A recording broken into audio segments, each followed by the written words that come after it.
Okay, so just immediately getting right into this video, we're going to be using Butterlicious from Valentino, along with Glow With Me from Glam and Glitz, and then number 102 from Valentino.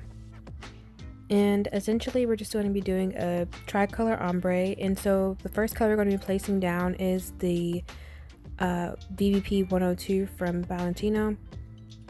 And essentially that also, VBP stands for Valentino Beauty Pure, in case you didn't know. So I'm probably just going to say VBP from now on.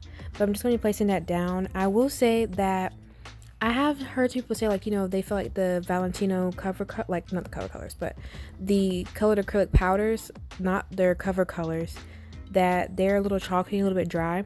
And I can definitely see where they're coming from with that, because I did have a little bit of trouble with this blue, because it, like, even when I picked it up, like, I had a good amount of liquid in my brush like I would with any other color, and it just looked very dry and chalky. Like, it was just really thick.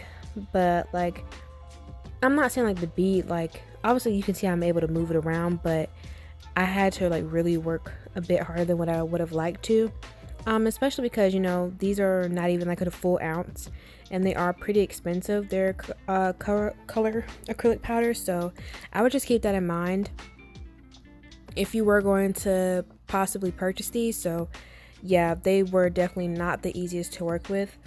I can say I do like the color acrylic powders from Nail House. I know Not Polish also has some really good ones, along with I'm trying to think of another brand to give you guys. If I can think of some more brands, I'll put them down below. But yeah, and then next, here we are with the Butterlicious color.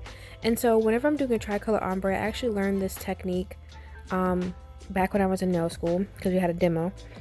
But essentially what you do is you want to go ahead and place down your two main colors first. So kind of act as if you're doing like a normal ombre, and, you know, like just a normal two color ombre.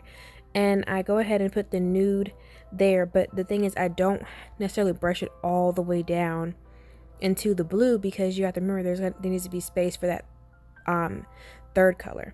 And as you can see, I'm taking it and placing it down. I did have a little bit of a hiccup right here because I did accidentally drop the color. Don't do that, you guys.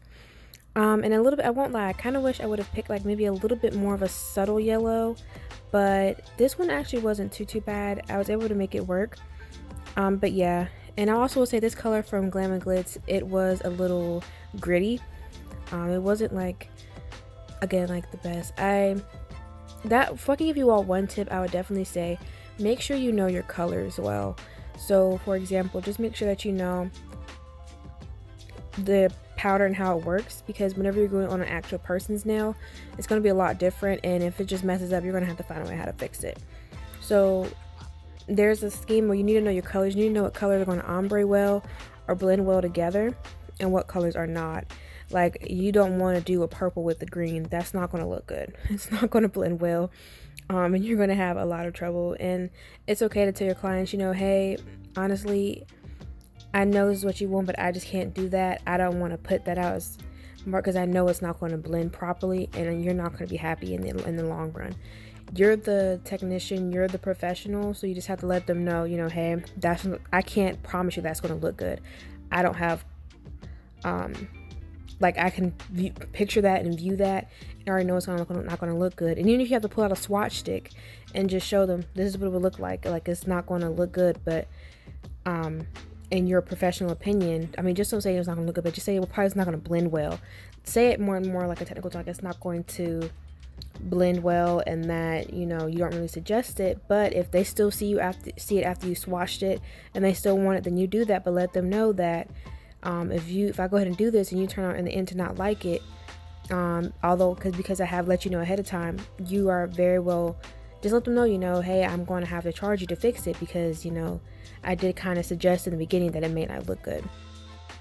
Hey guys, and this is it after it's all said and done. Here's what we have now. We have a really pretty ombre nail, and you can see it just blends really nicely. This is after we added we encapsulated with the clear, and yeah, as you all can see, it just looks really nicely integrated, and you just see how beautiful this ombre really looks, and it's so seamless. Like, yeah, you guys. So I hope you all enjoyed the video and you found it helpful, and I will see you all in the next one. All right, bye.